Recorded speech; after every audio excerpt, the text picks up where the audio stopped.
गांव और शहर को जोड़ने वाला वो पुराना कच्चा रास्ता जिस पर दिन में तो लोग जाते हैं लेकिन रात होते ही कोई उस तरफ नजर भी नहीं डालता। कहाँ जाता है? उस रास्ते के किनारे एक औरत रहती है जो जिंदा नहीं है। आज दो दोस्त उस रास्ते से होकर गुजरने वाले थे और ये उनकी सबसे बड़ी भूल साबित होने वाली थी। रामलाल, तू पक्का यही रास्ता लेने का सोच रहा है? दूसरा रास्ता भी तो है गांव जाने का। अरे यार, दूसरा रास्ता लंबा है, ये वाला छोटा है, सीधा घर पहुंचाएगा। और वैसे भी ये डायन वाली बातें बुजुर्गों की कहानियां हैं। बात तो तू सही कह रहा है, लेकिन ये भी सच है कि पिछले साल महेशवा का भतीजा इसी रास्ते से गया था और फिर कभी लौट के नहीं आया। अरे छोड़ना, वो कहीं भाग गया होगा। ऐसे ही लोग उसे डायन का शिकार बता देते हैं। चल जल्दी, रात और गहरी हो रही है। दोनों आगे बढ़ते हैं। वो रास्ता सिर्फ पेड़ों और झाड़ियों से नहीं घिरा था। वहां एक अजीब सी नमी थी और सन्नाटा जो कानों में चुभ रहा था। रामलाल, सुना तूने जैसे किसी ने पत्तों पर पैर रखा हो? अरे हवा होगी, तेरा डर बेकार है।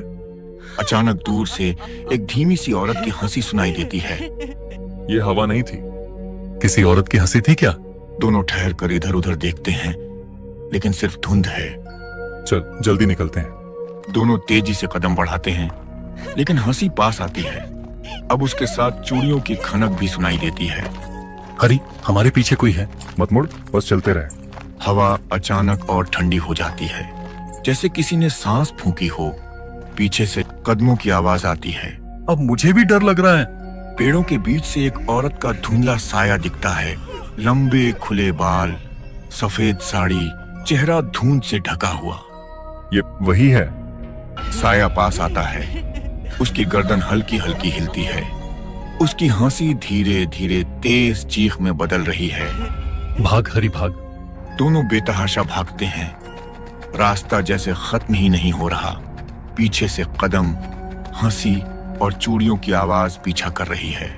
कभी कभी डर सिर्फ देखा नहीं जाता, वो आपका पीछा भी करता है। आखिरकार दोनों गांव के किनारे पहुंचते हैं। मैंने उसकी आंखें देखी थी, लाल थी, बिल्कुल लाल। मुझे मत याद दिला, चल किसी को बताते हैं। गांव की चाय की टपरी, दो गांव वाले बैठे हैं। ओ भैयो, उस रास्ते पर डायन है। अरे फिर शुरू हो गए, नींद नहीं आती क्या रात में? ये सब बुजुर्गों की कहानियां हैं। हमने अपनी आंखों से देखा है, उसके पैर उल्टे थे। अगर जो तुमने देखा सच है तो अब वो तुम्हें छोड़ने वाली नहीं। हरि और रामलाल एक दूसरे को देखते हैं। उनकी रीढ़ में ठंडक दौड़ जाती है। हरि और रामलाल को लगा कि वो उस रास्ते से बचकर गांव पहुंच गए हैं। लेकिन कभी कभी डर आपके पीछे पीछे आता है और दरवाजा खटखटाने से पहले नहीं रुकता। चाय की टपरी पर वही दो गांव वाले हरि और रामलाल अभी भी हाँफ रहे हैं। अरे भाई, लाल आंखें तो बकरी की भी होती हैं। ये मजाक नहीं है, वो हमारे बिल्कुल पीछे थी। रामलाल, अगर तू सच कह रहा है तो फिर वो तुझसे बात क्यों नहीं करती, सीधा पकड़ लेती। दूसरा गांव वाला कुछ सोचकर बोलता है। वो कभी सीधा हमला नहीं करती, पहले खेलती है, डराते आती है और जब इंसान डर के काबू में आ जाता है तब ले जाती है। हरि और रामलाल एक दूसरे को देखते हैं, चेहरे पर चिंता। गांव की गलियों में दोनों घर की तरफ चल रहे हैं। रामलाल, मुझे लगता है आज मैं अपने घर नहीं सो पाऊंगा। हाँ, नींद तो मुझे भी नहीं आएगी। दूर से अचानक चूड़ियों की हल्की आवाज सुनाई देती है। तूने सुना? हाँ, पर ये कैसे हो सकता है? हम तो गांव के बीच में हैं। दूर अंधेरे में गलियों के मोड़ पर एक सफेद सा साया कुछ पल के लिए दिखता है और फिर गायब हो जाता है। वो यहां तक आ गई? दोनों तेजी से चलते हैं लेकिन कदमों की आवाज उनके पीछे भी सुनाई देती है। हरी, अब ये मजाक नहीं है, ये सच में हमारा पीछा कर रही है। चल मेरे घर चलते हैं, दोनों साथ रहेंगे तो डर कम होगा। दोनों हरि के घर की तरफ दौड़ते हैं। हरि का घर, मिट्टी की दीवारें, पुराना लकड़ी का दरवाजा। वे अंदर जाते हैं, दरवाजा बंद करते हैं और सांसें संभालते हैं। तूने दरवाजा ठीक से बंद किया? हाँ, कड़ी से लगा दिया है। अचानक खिड़की के बाहर से वही हंसी सुनाई देती है। वो बाहर है। दोनों धीरे धीरे खिड़की की तरफ बढ़ते हैं। बाहर घुप अंधेरा है लेकिन धुंध में एक चेहरा धीरे धीरे पास आता है। लाल आंखें, मुस्कुराता हुआ लेकिन होंठ सील दिए गए जैसे। भगवान, ये क्या है? चेहरा अचानक गायब हो जाता है। और पीछे से दरवाजे पर 3 तेज चोटें पड़ती हैं। ये दरवाजा तोड़ देगी। रुको, शांत रहो, शायद ये सिर्फ हमें डराने के लिए कर रही है। कुछ सेकंड खामोशी, फिर ऊपर छत से चलने की आवाज, जैसे कोई भारी चीज धीरे धीरे घूम रही हो। ये तो छत पर है। गांव में कोई छत पर चढ़ भी कैसे सकता है? यहाँ तो सीढ़ी भी नहीं है। अचानक मिट्टी की छत पर से उंगलियों के खुरचने की आवाज आती है। कुछ आवाजें इंसान के शरीर में इतनी ठंडक भर देती हैं कि सांस लेना भी भारी लगने लगता है। रामलाल कांपते हुए चारपाई के पास बैठ जाता है। हरी, हम गांव वालों से मदद क्यों नहीं मांग लेते? रात को कोई दरवाजा नहीं खोलेगा, और अगर खोल भी दिया तो शायद वो किसी और को भी अपना शिकार बना ले। अचानक खिड़की अपने आप खुल जाती है और धुंध का एक गुब्बार कमरे में भर जाता है। दरवाजा पकड़, जल्दी। हरी खिड़की बंद करता है, लेकिन उसे महसूस होता है जैसे किसी ने अंदर से उसके हाथ पकड़ लिए हों, बर्फ जैसी ठंडी पकड़। छोड़ो मुझे। पकड़ अचानक छूट जाती है और सब फिर से खामोश हो जाता है। ये खेल रही है हमसे। और अगला कदम शायद आखिरी होगा। दोनों डर से एक कोने में बैठ जाते हैं, आंखें दरवाजे और खिड़की पर टिकी हुई।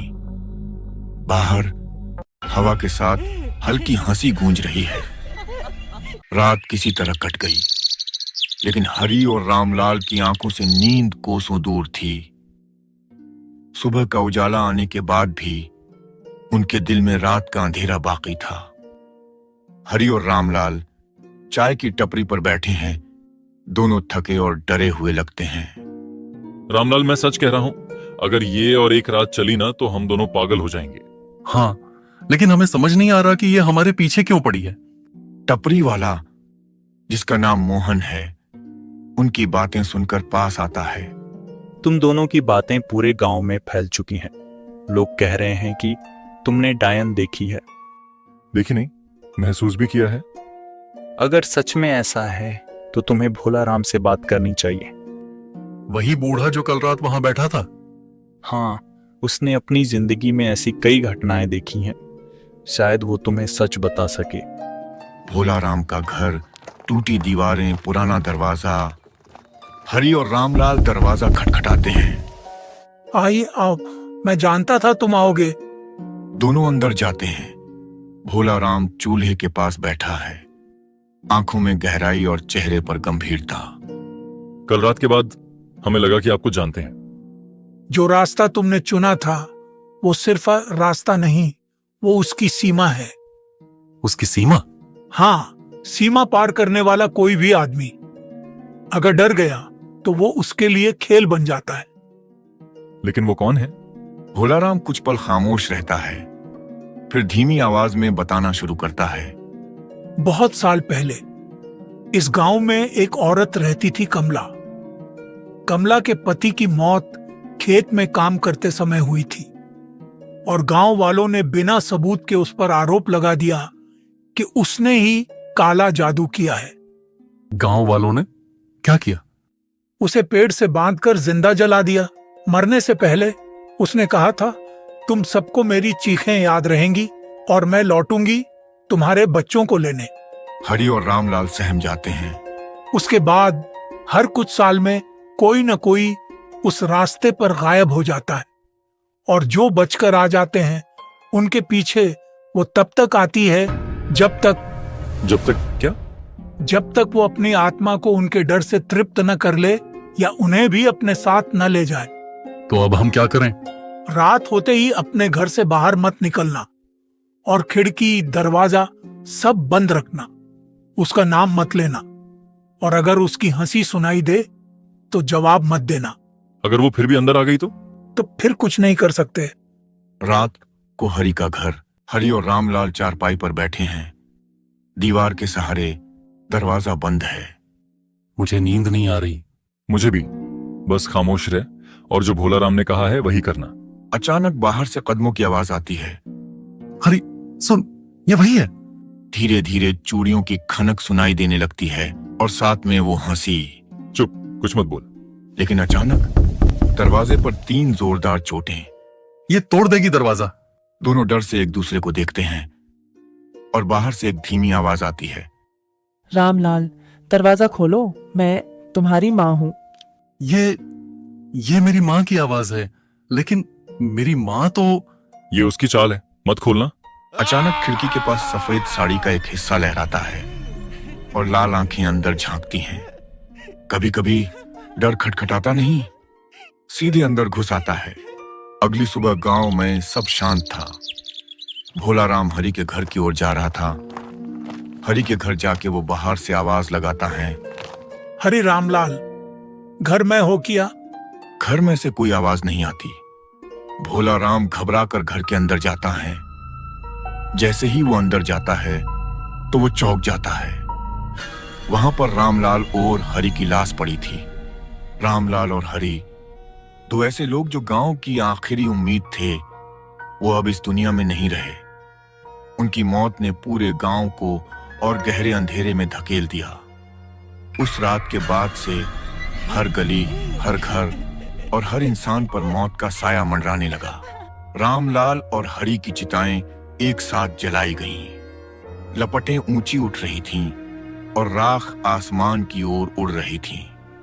गांव के लोग चुपचाप खड़े थे। किसी की हिम्मत नहीं कि ज्यादा रो सके। औरतें चुपचाप आंचल से आंखें पोंछ रही थीं। बच्चे माओं की गोद में सहमे बैठे थे।